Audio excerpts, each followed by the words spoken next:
Well, hello. Here I am with another one of my yes or no questions. This is a good, timely question. Did Trump mismanage the coronavirus response? It's timely because as I'm recording this, it's 40 days until the U.S. presidential election. And I am sure that this question will have a bearing on some people's decision on how to vote. So I thought I'd better get it out there yeah, to provide the insights provided by my insightful analysis into this problem and the answers, of course, that have been provided by others. One of the things that this particular video has done for me is to underline the value of realizing that there are two sides to every question. I came up with some surprising insights and ideas as I investigated this. Okay, well, let's get to it.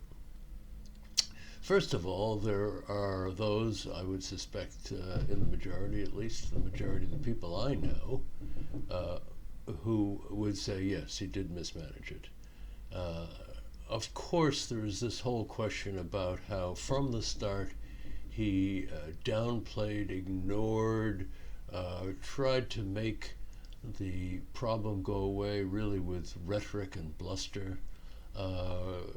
Denied that it would be a problem, predicted that there would be a very minor problem of disease and death from it, even despite a lot of contrary advice from his experts. He simply chose to ignore that. Second, which has been cringingly and embarrassingly obvious, Trump has totally overridden and ignored the advice of experts, especially Dr. Fauci, he just comes across as the sort of chap who really knows what he's talking about.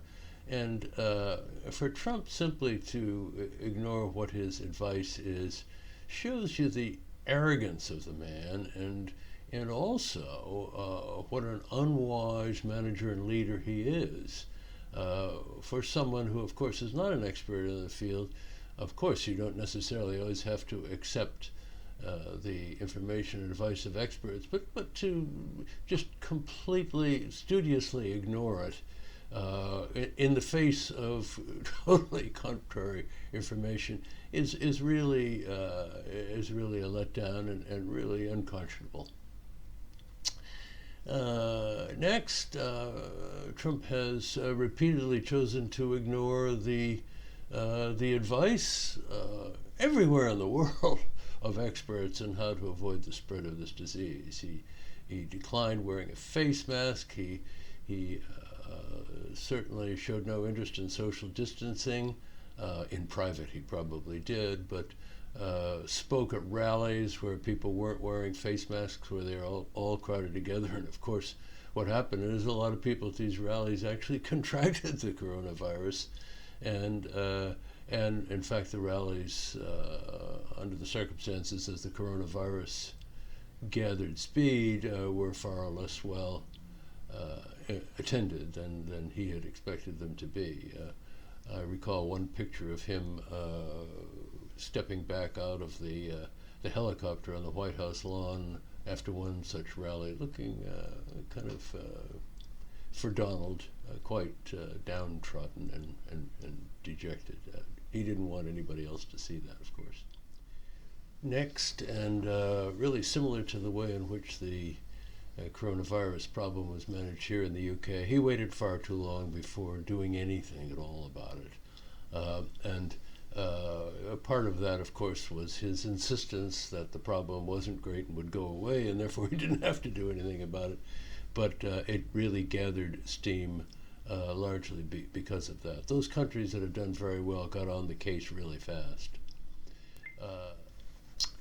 Next, as is Trump's usual modus operandi, he lied about everything.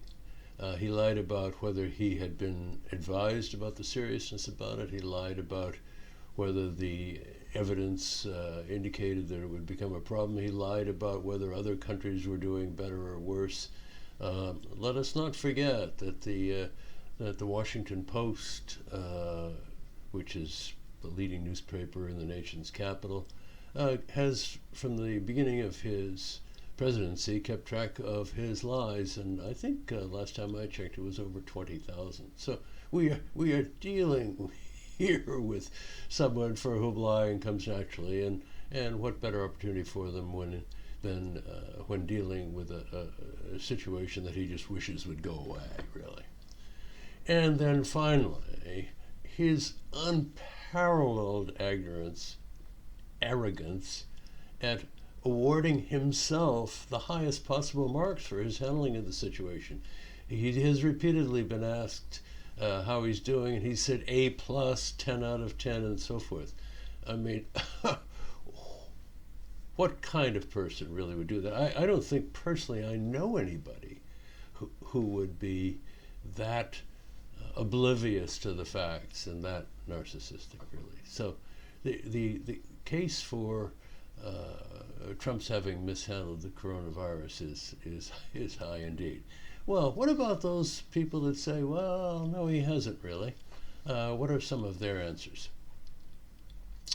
Well, first of all, no less a person than Neil Ferguson, an academic from Britain, but also from Harvard University, whom I greatly admire, whom I cited in my look at the effect of the British Empire, believes that it's not all his fault, but more the fault really of the government bureaucracy. There are a lot of government agencies in the U.S. that are charged with keeping track of these things, making sure that there are adequate preparations in the event of their happening, and they just didn't do a very good job. They weren't prepared. They didn't have the right facilities in place, certainly the right testing mechanisms designed and ready to go. So in effect, that was really more their fault than his. Second, you have to acknowledge the fact that the U.S. is a federalist system. I'm sure you all know what that means, but just to reiterate, the Constitution provides that there are certain responsibilities that are awarded to the central government, and only those responsibilities, and everything else is the responsibility of the states. So there was always, at the time of the founding of the Republic, quite a jealousy and almost paranoia about whether the central government would be too powerful. So the states insisted on having quite a lot of power for themselves. And so it has always been. Even the FBI can only prosecute a crime, unless it's a federal crime, in a state if it's asked in, or if the criminal has crossed state lines. So states' rights and the federal system are a very strong effect here, and that has clearly inhibited any president's ability to deal with something like the coronavirus, because the states can pretty much go their own way, and you have governors of different inclinations, predilections, political stripes, one thing and another, going their separate way, and in effect there's not a lot he could do about it. Next, presidents really, particularly in a country as large as the U.S. and with as complicated a set of problems as we're dealing with here, presidents really can't and should not try to micromanage everything that comes up. It really wasn't his responsibility to decide on face masks and that kind of thing. Now, the fact that he did interject himself weakens that argument a bit, but micromanagement is not the president's responsibility. So in that sense, he gets a bit of a wave off on that one.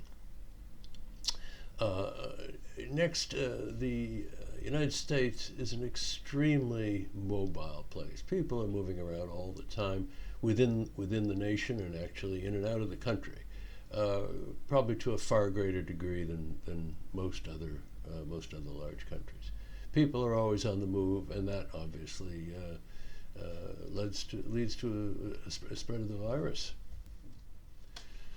And finally, we must remember that most other big countries have had a similar problem. In fact, the number of deaths per 100,000 population, I think in Britain, is higher than it is in the United States. So, we don't all come off too well in this, and so therefore, when Trump says we're doing better than other countries, well, that's probably not true, but perhaps not a lot worse either.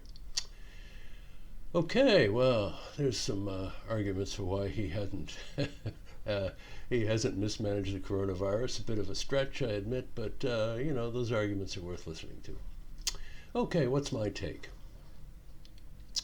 Well, as I thought about this, I thought about Henry VIII. I think you ought to take a look at my video, just in case you haven't subscribed to this video channel. I've put a link to my Henry VIII video in the notes below. Henry VIII was a boorish monster, really, particularly toward the end of his reign, whose sole fixation was himself, on advancing his own interests, on providing for the succession to his reign, and so forth. This sounds just like Donald Trump. In the case of neither of these men, have their interests, their goals, what personally drives them, coincided with, aligned with the needs of the nation that they govern. So in Henry's case, I did say I thought that the nation was worse off for having had him, and such is the case with the United States. I just hope he doesn't get reelected. Okay, well, some of you will like that, some won't, but in any case, please respond accordingly and subscribe and even hit the notification bell. Thanks a lot. Bye-bye.